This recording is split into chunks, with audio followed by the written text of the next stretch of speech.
Good evening. We start tonight with a live look outside over Denver on your Sunday evening. Another day of dodging storms, especially if you live on the south, west, and now east side of town.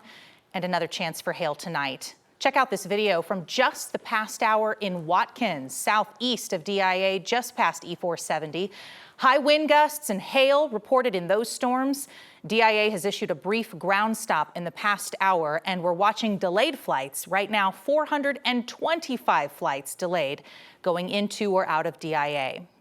Here's some image of hail that came down in Aurora this afternoon, just below the size of a golf ball. Corey, all weekend, we knew this was coming.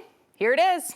Yeah, and we got some crazy weather happening in some pretty unusual places all across Colorado today. You can take a look here at the radar. We had severe thunderstorm warnings down here in the San Luis Valley, even a landspout tornado spotted out there near Moffett. That has since dissipated. The biggest storm we have in the state right now is this one just down in the southeast metro here, down in the Southlands area. So we had those really big hail reports from the east side of Centennial all the way to the Southlands. So that severe thunderstorm warning is still in place here.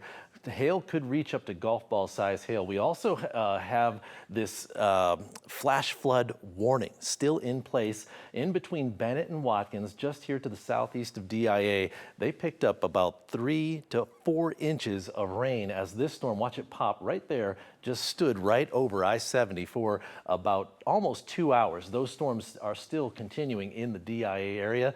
Check this one out here, out here in the high country. This storm right here, this Kenosha Pass, we had hail, accumulating hail reported above 10,000 feet up there on Kenosha Pass. Right now for Denver, we're kind of calm at the moment. There are storms going to try to move towards us, but for the most part, they're going to stay on the outer rim of the metro. We're down to 65 degrees here in Denver. We'll leave the storm chances for Denver here going into about 7 o'clock. By about 8 o'clock, those storm chances will kind of drift towards the northern part of the metro. I'll talk more about where those storms are headed coming up in the forecast segment. All right, Corey, thank you.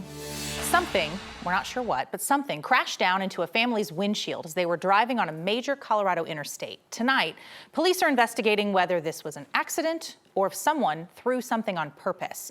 9 News reporter Janelle Finch spoke to that family tonight. Some drivers believe getting from point A to point B isn't as easy or as safe as it should be. You know, there's already so many hazards with driving, and we don't need to add another one. Rebecca says while her family was driving northbound on I-25 in her car, something hit her back windshield. She didn't want to share her last name, but she did want to share her story. I do think it could happen again, especially since it's been, this isn't the first time. Rebecca wasn't in the car, but her kids were. Her parents were driving between the Colorado Boulevard and Evans Avenue bridges when they say it happened. We're assuming it was a rock because that's what's been happening lately. But if you look at the upper left-hand corner, you do see a round indentation. She believes this wasn't an accident. You know, it's really easy to pick up a big rock, and that could definitely have much more injury. And that's something that I'm afraid of. The impact cracked the windshield, and it shattered once everyone got out. But I'm grateful that nothing more serious happened. Thankfully, the windshield withheld the impact. If the rock or bullet, whatever it was, would have gone in, it would have killed my daughter. If I hit the front windshield, it would have killed my father, or he would have lost control of the car. What if the windshield had collapsed while they were still driving? In that case, my 2 daughters in the back seat would have had to go to the hospital for stitches. Though her car has the only evidence of damage, she says her emotional security took a hit too. And as for me, now when I drive under a bridge, I look to see if anyone's there. Which is crazy, but it's something I do. And when you think about it, there's many bridges that go over I-25. In the city of Denver. It could happen in many places or in the greater Denver area. So this situation happened on Thursday afternoon, and Rebecca says her windshield won't be replaced until next weekend. And it's not even enough to reach her deductible, so she'll be paying out of pocket. She says that she has filed a police report with Denver PD. In the studio, Janelle Finch, 9 News. Janelle, thank you. This comes at a time when we're following a very high-profile criminal case out of Jefferson County. It's been a little over a year since a rock thrown at a windshield killed a woman in Arvada. Prosecutors say last April, 3 teenagers threw rocks at several different cars out near Rocky Flats. The driver of one of those vehicles, Alexa Bartell, died when a rock hit her. 2 of the suspects pleaded guilty in this case. The other has a trial set for next month. A critical highway that links Wyoming to Idaho is closed this weekend after state officials say there was a catastrophic failure on that roadway.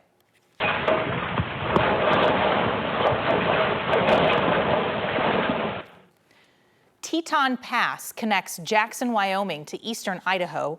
On Thursday, there was a crack on both lanes of the pass. That ended up dropping a couple of inches, 8 inches.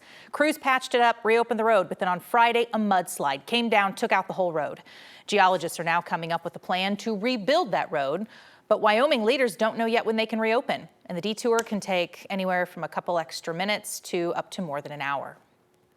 More than 50 Arvada firefighters were at work in the middle of the night this weekend, putting out a fire at a factory that makes glass bottles for Miller and Coors. Firefighters say the conditions were so tough on this fire, they had to switch out the crews to give them time to rest and hydrate. This happened just before 1 o'clock in the morning at the factory off Miller Street and West 50th in Wheat Ridge by the Arvada border. Firefighters say a malfunction caused hot liquid glass to spill in the facility, causing smoke and fire. Employees were evacuated from the building. Everyone's safe tonight. Arvada Fire says it took them hours to get this fire out. They say the conditions were hot and dark and noisy. Crews had to stretch and carry those hose lines very far into that building, trying to reach the origin of the fire. 5 employees and 1 responder were all checked out on scene. This weekend, people gathered to raise money to help a Smoky Hill High School student who's been working to recover after a crash 3 years ago. Noble Haskell was a competitive cross-country runner for the school. At the end of his sophomore year, a drunk driver crashed into him while he was on a road trip. It broke Haskell's neck, and he couldn't move below his shoulders. Well, yesterday, Noble joined the community for a 5K at Smoky Hill High School in his honor. He walked 3 laps around the track. Haskell was in the ICU for 5 weeks after this crash, and since then, he's been spending so much of his time in physical therapy working to recover. Those 3 laps he walked yesterday were proof of his new strength.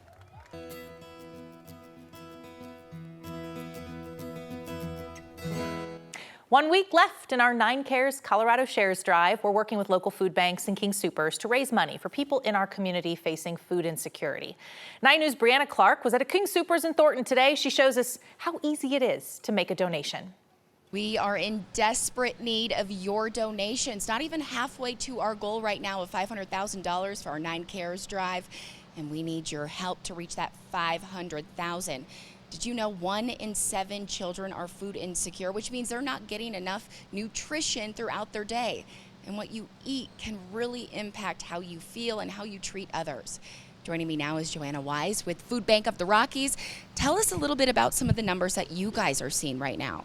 Well, you had just said 1 in 7 children are facing food insecurity, and that's an increase from what we have been seeing. In fact, when we go out to our mobile pantries, we're seeing longer lines of cars waiting to receive food and more than 80% increase in attendance compared to the same time last year. You've seen quite a few families, many for the first time going through these food banks. What's one of those stories that really impacts you? A lot of families are having to make that tough decision of whether to put food on the table or to be able to pay an essential bill. We've met some families who are working parents, but they're living paycheck to paycheck. And for me, and for us, going into the summertime, we want to make sure that all kids can just be kids. We remember some of those memories when we were growing up and being able to eat watermelon, invite your friends over, play in the backyard. That's what summertime is all about. So we want to make sure that we can provide that not only during the summer, but year-round as well. King Soopers is making it really easy for you to donate. If you're out shopping today, maybe later this week, you're scanning your food items, take a look at this at the checkout. They're at every single checkout in King Soopers. If you're at a self-scanner, do it yourself. Donate $10, $5, $1, or even round up your donation. This can help us reach our goal of $500,000. For now, reporting in Thornton, Brianna Clark, 9 News. If you would like to help out, and we sure hope you will, there's 1 week left in our 9 Cares Colorado Shares Drive. In addition to donating at King Soopers, you can scan this QR code to get to our donation page. Every dollar can really stretch to provide enough food. $1, 3 meals. The donation page and all this information is on 9news.com/9cares.